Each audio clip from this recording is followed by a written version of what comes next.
Exação de Brasil 2018.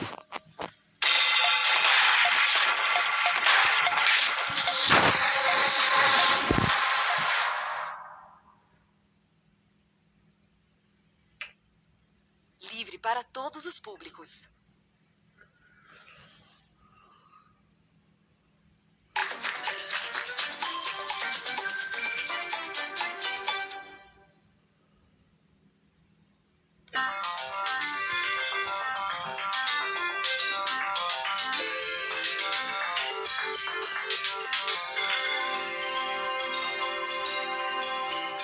Atenção! Começa agora uma teleaula de processos de fabricação do curso profissionalizante. Você vai assistir a teleaula de número 74. Bons estudos!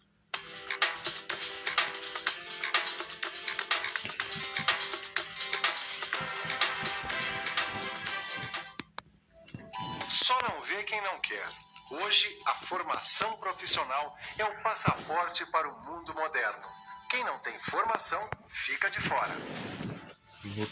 Isso é um caminho sem volta. Mais do que nunca, trabalho e educação andam assim, ó. Eu estava lendo uma reportagem aqui que estava dizendo que a nossa vida não é mais trabalho e lazer, não. Agora é trabalho, educação permanente e lazer. É isso mesmo. Se a gente não se informar, acaba ficando para trás. Lembra daquela história do encanador, do serviço tipo gambiarra com barbante? Pois é, isso aí está condenado a acabar. E para a gente não ficar fazendo gambiarra, vamos estudar mais um pouco de adesivos.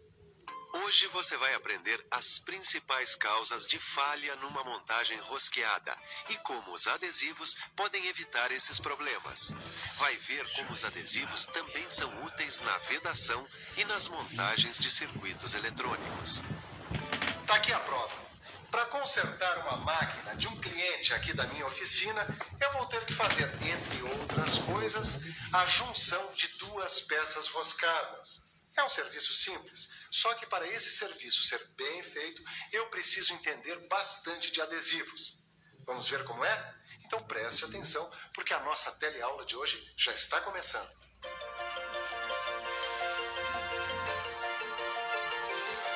Veja que interessante. Há mais de 2000 anos, Arquimedes inventou o parafuso hidráulico. Uma invenção muito antiga, mas que foi o ponto de partida para o desenvolvimento das travas rosqueadas, que são atualmente uma das estrelas da tecnologia das conexões. Nos dias de hoje, as montagens rosqueadas são as mais importantes peças utilizadas na construção, instalação e reparos de algumas máquinas. Graças ao atrito que as roscas proporcionam, as peças ficam fortemente unidas, num processo conhecido como travamento. Agora, essas montagens rosqueadas são tão simples e feitas com tanta frequência que, às vezes, as suas funções não são avaliadas com a devida seriedade. Bom, aí o que acontece? Sem a avaliação correta de onde vão ser utilizadas as montagens, o travamento entre elas abre a guarda para dois inimigos, o afrouxamento das tensões e o autoafrouxamento. Vamos ver primeiro o afrouxamento. Uma montagem rosqueada afrouxa quando ocorre uma alteração permanente no comprimento do parafuso. Ou ainda, quando o próprio substrato cede, ou seja, quando a própria superfície afrouxa. O resultado é a redução da tensão no parafuso e também na força de compressão, quer dizer, o afrouxamento. Vamos ver agora outra causa de falha numa montagem rosqueada, o autoafrouxamento. O autoafrouxamento acontece quando as superfícies apresentam movimentos de deslize, uma em relação à outra, principalmente devido à vibração. Esses movimentos acabam vencendo a força de atrito do parafuso, eliminando assim o efeito de autotravamento da rosca. Olha só aqui, Caio. O problema na prática. Montagens rosqueadas que não tem mais o travamento, ó. Tá tudo meio frouxo. Possivelmente o problema foi de alteração no tamanho do parafuso. Ou o substrato que cedeu. Ou ainda, movimento de deslize entre as superfícies de contato. Essa história de afrouxamento e autoafrouxamento, isso eu já entendi direitinho. Mas o que eu queria saber é como evitar essa espécie de problema. Eu também. Mas aí a gente vai ter que colocar a cuca para funcionar. Como evitar o problema do afrouxamento e do autoafrouxamento? Vamos pensar um pouco? Vamos pensar um pouco. Bom, acho que não é difícil pensar nas medidas necessárias para evitar o afrouxamento. A utilização de parafuso de alta resistência é um bom começo. É melhor dar preferência para modelos que aumentem a relação entre o comprimento e o diâmetro, ou seja, parafusos mais compridos. Isso aumenta a elasticidade da montagem e, assim, dificulta a ocorrência do afrouxamento. O uso de adesivo também é muito recomendado, pois elimina as folgas entre os componentes, evitando os movimentos de deslize e aumentando o atrito. Tipos de travamento. E já que o assunto é como evitar o afrouxamento, olha só um dos tipos de travamento. Este é do tipo que usa dispositivos de assentamento. No caso, esta arruela cônica aqui, que é pequena, mas boa de serviço. Ela aumenta a elasticidade da montagem, retendo as forças que causam o afrouxamento. A mola de alta rigidez também é um dispositivo de assentamento. Agora, o travamento com esse dispositivo de assentamento não evita o autoafrouxamento de peças roscadas. Ou seja, se houver muitas forças que façam com que as superfícies tensionadas tenham movimento entre si, o tal movimento relativo, aí a montagem toda se autoafrouxa. É por isso que a gente precisa saber qual a função da montagem e que tipo de situação de trabalho ela vai ter de enfrentar. Ou seja, se o dispositivo com assentamento não for o mais adequado, tudo bem. Existem outros dispositivos, como os que evitam a desmontagem. Eu tenho como exemplo aqui essa porca tipo castelo. Tem também os retentores metálicos e parafusos com insertos de roscas feitas de metal ou plástico. Esses dispositivos permitem o afrouxamento ou desprendimento, mas em compensação evitam que a montagem rosqueada se desintegre.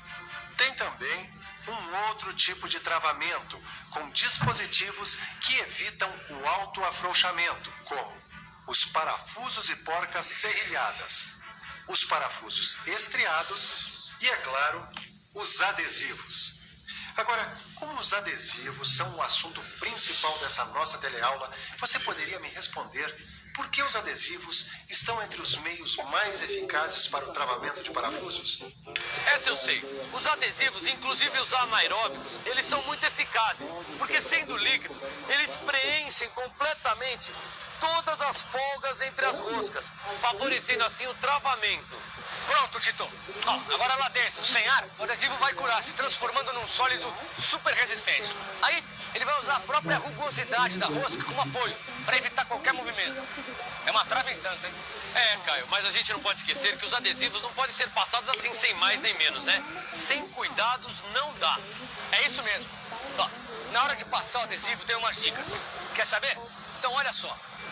A aplicação do adesivo pode ser tanto manual como pode ser feita com o auxílio de um equipamento dosador. O importante é que o adesivo seja aplicado em toda a extensão da rosca. É claro que o umedecimento adequado da peça com o adesivo depende do tamanho da rosca, da viscosidade do adesivo e também da geometria das peças. Numa peça grande, por exemplo, é indicada a aplicação em todas as faces envolvidas.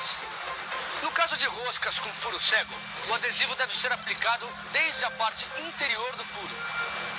E numa quantidade suficiente para que após a montagem, o adesivo preencha toda a rosca. Mas não é sempre que a gente precisa aplicar o adesivo, Caio.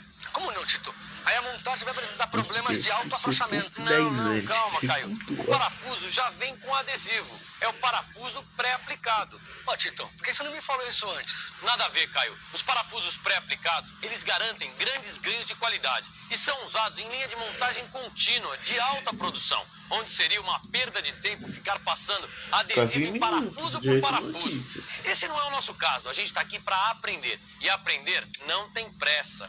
Aí eu não tô com pressa, não. Mas esse assunto de adesivo ainda tá incompleto.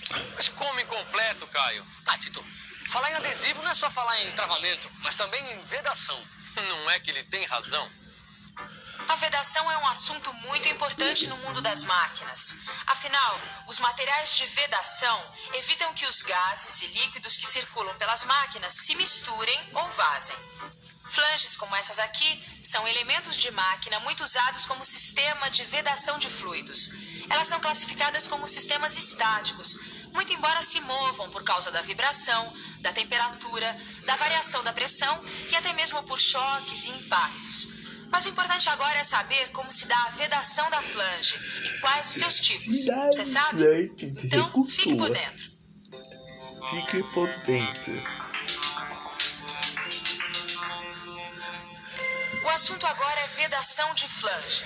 A vedação de flanges com juntas de compressão convencionais, como a cortiça, por exemplo, é bastante conhecida e ainda muito usada. E ainda temos as vedações líquidas formed in place, moldadas no lugar, conhecidas como FIP. Nesse caso, a cura se dá depois da montagem das peças e as suas vantagens são a confiabilidade, os custos reduzidos e facilidade de aplicação e manutenção. É interessante notar que estudos microscópicos revelam que o contato metal-metal, mesmo entre superfícies com excelente acabamento, não passa de 35%. Aí a importância dos líquidos vedantes para flanges, que preenchem as rugosidades, produzindo um contato 100%. E a gente não pode esquecer das conexões rosqueadas. É isso mesmo. Esse adesivo aqui, ele foi bolado para proporcionar a vedação de gases e líquidos e ainda suporta uma temperatura de até 204 graus Celsius. Que beleza, hein? Só que tem um porém. Ele foi projetado para materiais do tipo ferro fundido, aço carbono e aço inoxidável, ou seja, não é recomendado para conexões termoplásticas. Isso sim é que é alta tecnologia em matéria de adesão e vedação. O quê? Você está achando que alta tecnologia é computador, chip, circuitos eletrônicos, essas coisas? Tudo bem, mas fique sabendo que os adesivos também põem o pé nesse barco. A indústria eletrônica é uma das que mais cresce na atualidade. E o avanço tecnológico nesta área tem tudo a ver com a evolução das placas de circuito impresso. Hoje em dia, a gente tem cada vez mais equipamentos menores e mais potentes, como é o caso, por exemplo, desse notebook aqui. Tudo isso graças à miniaturização de placas e componentes. É aí que entram os adesivos. Eles dão uma mão na adesão dos componentes montados em superfície, na fixação de fios, no revestimento de placas e também na proteção e encapsulamento de componentes. Para dar conta deste recado, os adesivos precisam cumprir certos requisitos, como, por exemplo, garantir a fixação dos componentes na posição correta antes da soldagem e depois resistir à onda de soldagem. Isso sem falar da durabilidade, do rápido processo de cura, das propriedades elétricas e de muitas outras características que um adesivo deve ter para ser usado numa montagem eletrônica. É por isso que a gente pode dizer, sem medo de errar, que os adesivos estão em sintonia com a tecnologia moderna. Mas para não ter medo de errar mesmo, é bom a gente ficar com a revisão dessa teleaula. E atenção, se liga aí que é hora da revisão. Na teleaula de hoje, você aprendeu que as duas principais causas de falha numa montagem rosqueada são o afrouxamento e o autoafrouxamento. Viu que o travamento pode ser classificado de acordo com os dispositivos que usa e que os adesivos são usados como dispositivos que evitam o autoafrouxamento. Ficou sabendo ainda que os adesivos são muito úteis em vedação de flanges e também na vedação de conexões rosqueadas. Por último, aprendeu que os adesivos também são muito usados em montagens eletrônicas. Depois de tudo que a gente viu, Caio, deu para perceber que os adesivos são uma mão na roda. Eles facilitam os processos de fabricação, eles baratem o custo, aumentam a vida útil dos elementos e ainda por cima ajudam muito na manutenção. Quer dizer, eles trazem conforto e benefícios para quem fabrica, para quem usa, ou seja, para todo mundo. Os adesivos estão com tudo e é por isso que a gente precisa saber tudo sobre eles. Captou a mensagem? Então agora é hora de estudar. Na próxima teleaula tem mais. Até lá. Até lá.